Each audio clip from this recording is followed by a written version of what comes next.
It is remarkable that there is so much violence. You don't hear a single word from them about the actual violence happening against Tesla. Do you know who those generals are? We know, we do. How come you got billions of dollars and nothing happened? Do you have a price tag on how much you guys are saving the American taxpayer just from Social Security? Because USAID was a huge.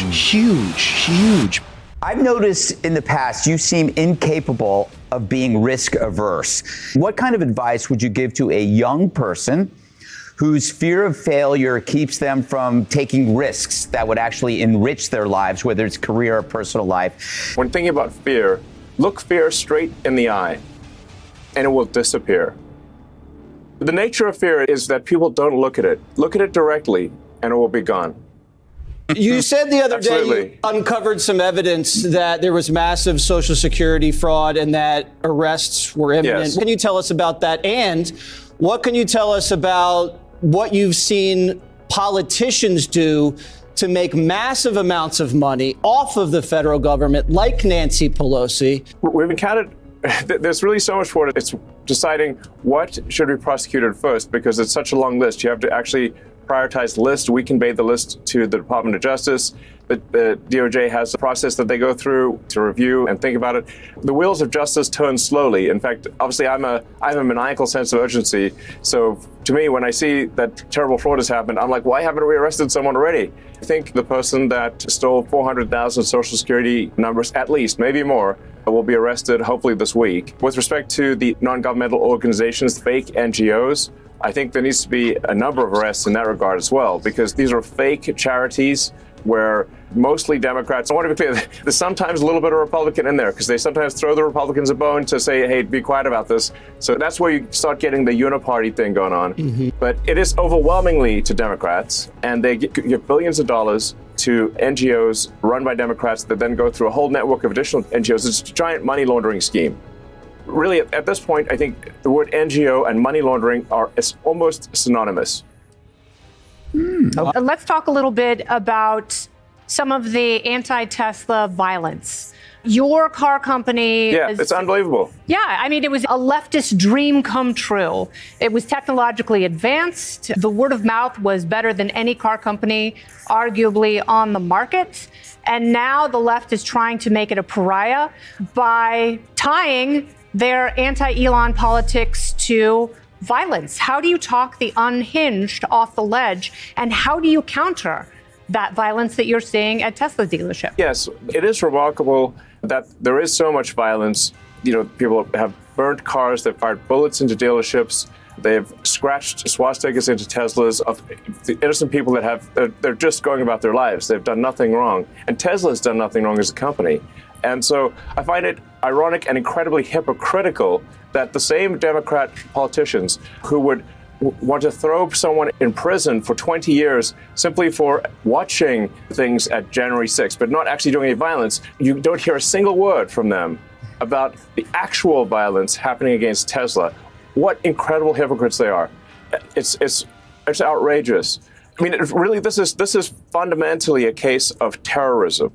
It's wide-scale domestic terrorism with the purpose of intimidation, and it's harming innocent people. It's really terrible. And I think what we actually have to get to are the people who are organizing and paying for these attacks and protests. That's who we really need to go after, because the people who are actually throwing the Molotov cocktails, they are the foot soldiers. Right. But we need to go after the generals, and we're going to do so. The president has made it very clear that we're going to go after those that are paying and organizing these violent attacks. Attorney General Bondi has said the same thing. I believe that is exactly what will happen. Do you know who they are? We're coming for them. Do you know who those generals are? We know. We do. Yes. And hopefully the prosecution will be for RICO and an organized criminal enterprise, which makes the penalties even more serious. Yes, absolutely. These are serious crimes where the organizers and pushers of mass violence will go to prison for a very long time. That's right. And I hope they see this segment. Okay, well, liberal Tesla lover here. My sister has 2 in her family, so have not thrown any Molotov cocktails recently. But I wanted to talk to you about what Doge has been doing. So you've been making cuts to a lot of the agencies that have open investigations and regulatory battles with your companies. At the same time, you continue to get billions in government contracts. Tesla gets billions in subsidies. How do you explain that to the American people? Well, everything that Doge does is an open book. So I think the most transparent the most transparent organization in government ever. Every single Doge action is listed on the Doge.gov website.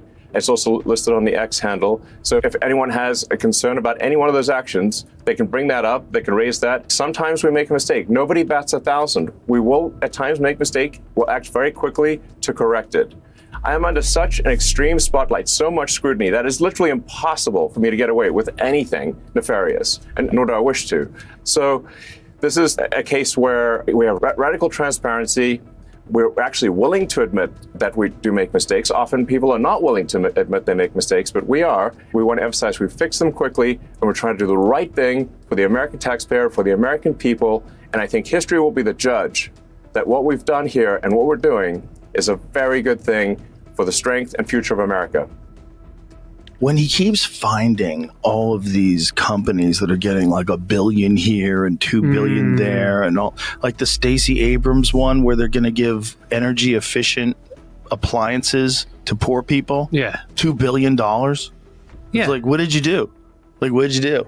Like, there's a bunch of those. Like, what did you do? Like the high-speed internet one. Yeah. What did you do? How come you got billions of dollars and fucking nothing happened? Imagine if you were a private company and you had a segment. Like, imagine we were all a company and we're like, Francis, I think you should be in charge of figuring out how to do this with the phone. I'd be like, we've already fucked you. Yeah, trust me, I run a business with this guy. That's a bad idea. I'm giving you $4 billion to get this done. Yeah. And then I never talk to you again. I never check in. I don't go, hey, where's the fucking money being spent? What are you doing, man? How come the phone can't do this yet? I don't ask for any progress reports. You just keep getting money. This is bananas. It's crazy. And for anybody who doesn't want that to be more efficient, like, what are you working for? If you're paying taxes, what are you working for? You're part of your day is the running of this government. You're happy that it's being run like this? You're happy that billions are going to places that no one can you have no receipts? You don't know where it got spent? You have no idea? And that's legal? It's sort of like, but I kind of think about it like this. It's sort of the equivalent. You know those direct debits that come out of your account? Well, it's that, but then there's the fear that they're putting out there, which is the just fear that they're going to fuck up Social Security and they're going to fuck up Medicaid, and there's people that are relying on that, and they're going to lose their service they did no wrong. Now, I don't know what the story is with that. Like, I know there's people that have complained that the Social Security website has been down. It's been down a couple times, but I don't know if people are not getting their benefits. That's what everyone's afraid of, that the vulnerable people, the people that we should be protecting with these social programs that we all agree with, those are the people we have to protect the most. We have to make sure that there's no disruptions. You got to make sure before you do anything, there's no disruptions. You know, before you shoot the bad guy, make sure he's not holding a baby. You can't like, when people are on Social Security, man, they're fucking, that's not a lot of money. And so, they don't have any money in the bank probably. And they probably have it all budgeted out to get on that check. And they're probably real frugal with their food choices. And that's a rough life, man. And if you cut that off for 30 days, 90 days for people. I remember when I was teaching in schools that were super deprived, where the kids, a lot of them would come to school, they didn't have food in their bellies, etc. And there was an agency in the UK called CAMS, which is Child and Mental Health Services. And I remember that we had so many kids who had problems, psychological problems, particularly if you grow up poor, deprived. You'd seen horrible stuff when you were a kid. You had, maybe like a brother who got involved in gangs is now in prison, a father who was never there. There was so many kids who had this need, and they had conditions which were undiagnosed, whether it's something like dyslexia, you had some form of PTSD.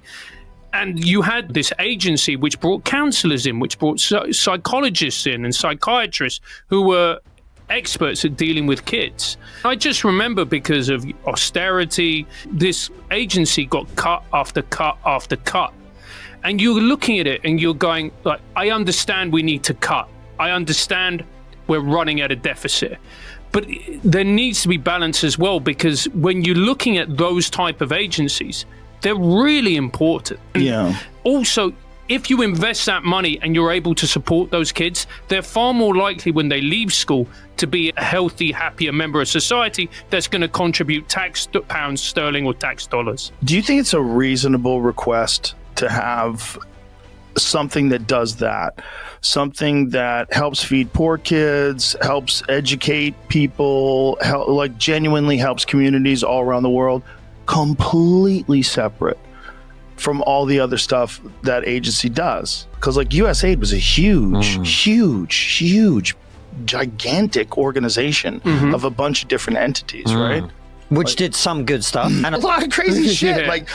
But if I was someone who was, nefariously running things, I would definitely mix up my regime change operation with giving food to poor people. So look, we're doing great stuff. Look at all the great stuff we're doing. Here's what we're highlighting. You don't like feeding poor kids? Yeah. And no one even knew that they had this enormous budget that was is it bigger than the Pentagon's?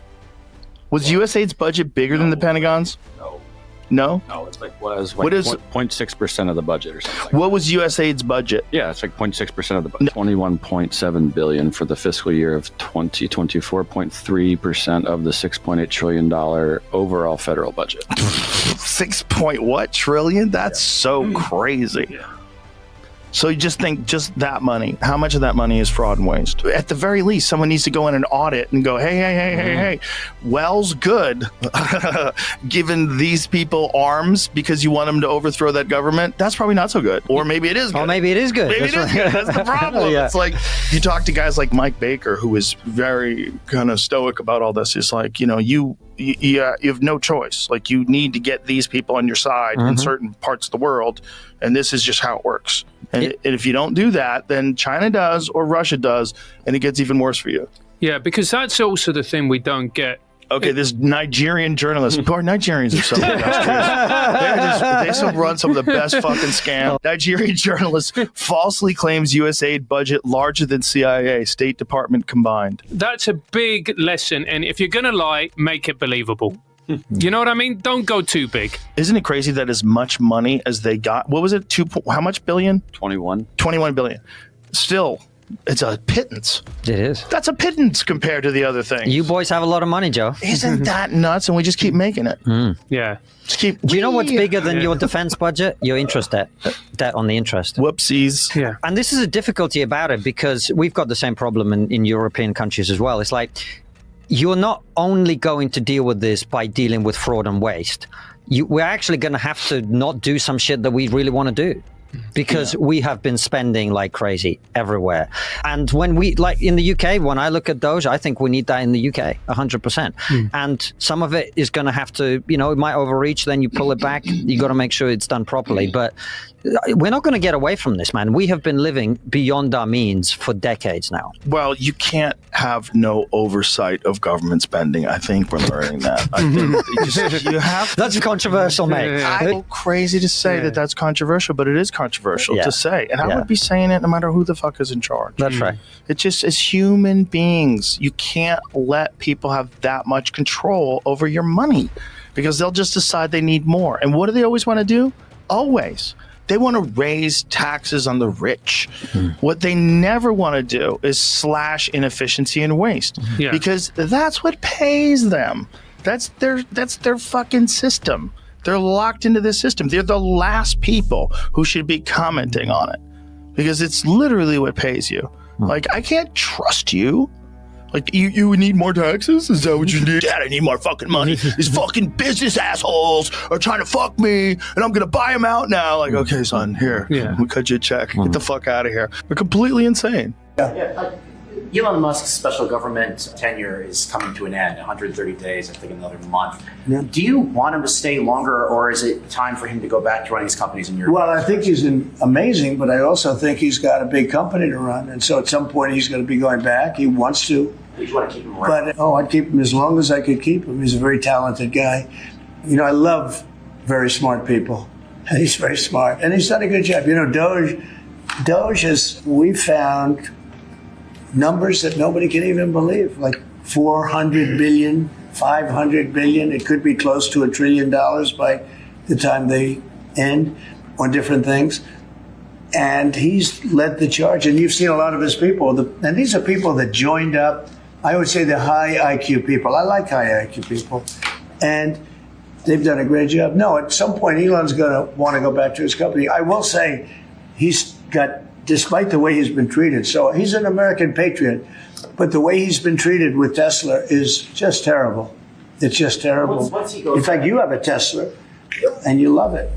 A lot of people are buying Teslas, I think, and I hope they are. He should not be treated that way. He's done an incredible service to us. Once he goes back, is Doge going to keep operating even without Elon here? Well, I can't tell you that. I can say this, that a lot of the people that are working with Doge are the secretaries, you know, the heads of the various agencies, and they've learned a lot, and they're dealing with the Doge people. I think some of them may try and keep the Doge people with them, but, you know, at a certain point, I think it will end. But they have also gotten a big education, and they're doing a really good job. There'll be a point at which the secretaries will be able to do this work and do it very, you know, as we say, with the scalpel. And that's what we want. If you want to know how nuts these people have got, Elon Musk has sacrificed his business stuff for however long he's going to do this for no money. He's leading a team of people to try and reduce government overspending and waste. I wish he was doing that to the federal government in the UK. And what's his reward? All over America now, people torching Teslas, petrol bombing them, targeting people who are driving Teslas. I said on X last night, this is making me want to go and buy a Tesla, to which Elon replied, thank you, because I'm sure he's feeling a little bit vulnerable right now in terms of his business being actively targeted and they're trying to destroy it. And it's because the guys, the Democrats love the electric car. These people used to love Elon Musk. They used to see him as the savior, the green energy guy, bringing energy, these cars to green energy cars to America. They all loved him. And now, because he has aligned himself to Donald Trump, now he's the enemy, and they can't crush him on policy. They want to crush him with violence. Well, I think it's disgusting. This made me feel better. Only 100 people showed up to one of the rallies, at the Tesla plant. But in New York, it was a big one. And they've happened all over the world. I think it's going to backfire because he's trying to save us money so that we don't go bankrupt, so we can keep our country. I thought the Brett Baer thing was fascinating. So good.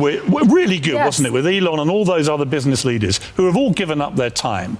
And the way they talked through what they're doing and what they're finding, the scale of the waste is actually terrifying. I know. And the idea that for exposing this and for saving Americans money, which is what they're doing, that you then become the devil who must be targeted, destroyed with violence, I think is a shameful moment for everybody on the left in America. And they've got to stop this right now.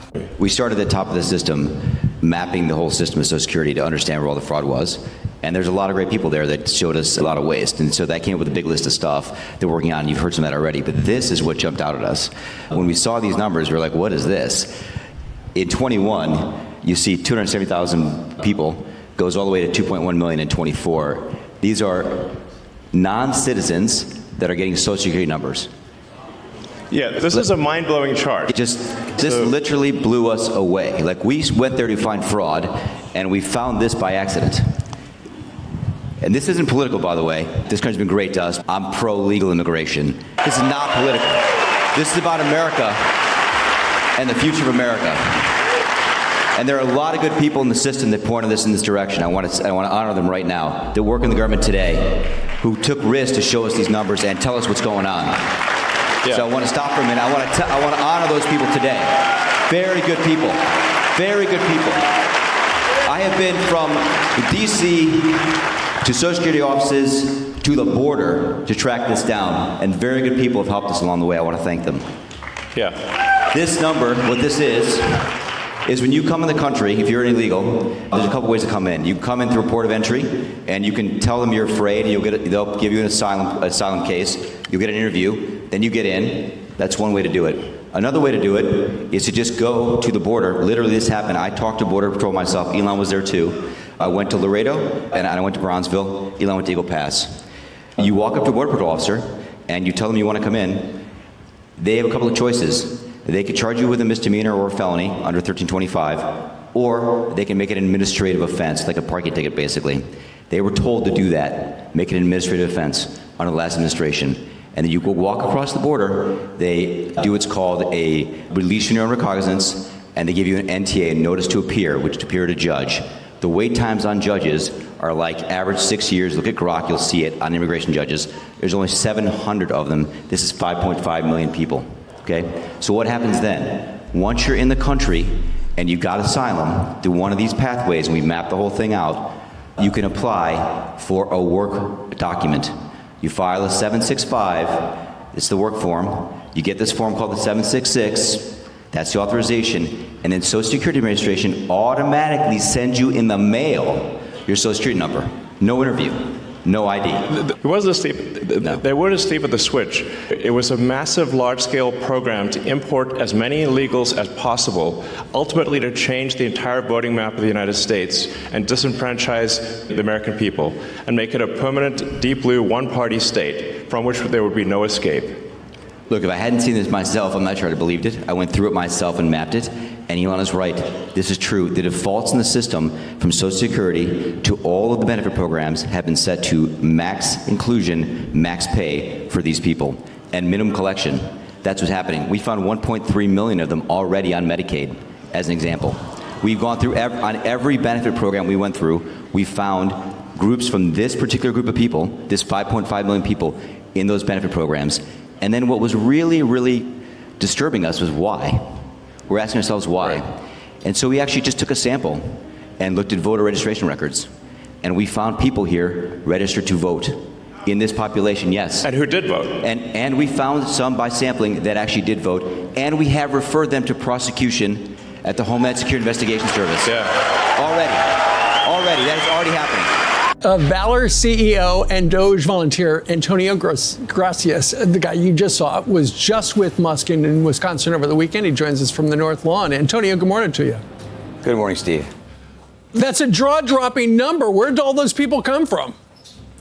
Well, it made my jaw drop too when I saw it. We were in Social Security looking for fraud, waste, and abuse, and to do that, we actually looked at the enumeration system, the system by which people get numbers in America. And we found that there were just about 5+ million of them that came to the country as illegals, were giving various forms of parole or allowed in the country, and they got through an automatic system, Social Security numbers, so they get into our benefit systems. And we tracked that through and found that they were on the benefit programs.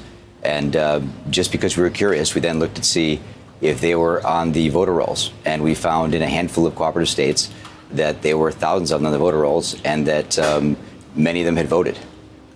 That's crazy, because you cannot vote in a federal election, but I think in certain local elections you can. But, once you get a Social Security number, that helps you do a lot of stuff. I know, Antonio, part of this started with a program from, I think, 2017 that got started, where if people came into the country and they were authorized to work, they would automatically give them a number. But, Elon was talking a little bit about how 400,000 Social Security numbers were stolen. It was one person. What can you tell us about that?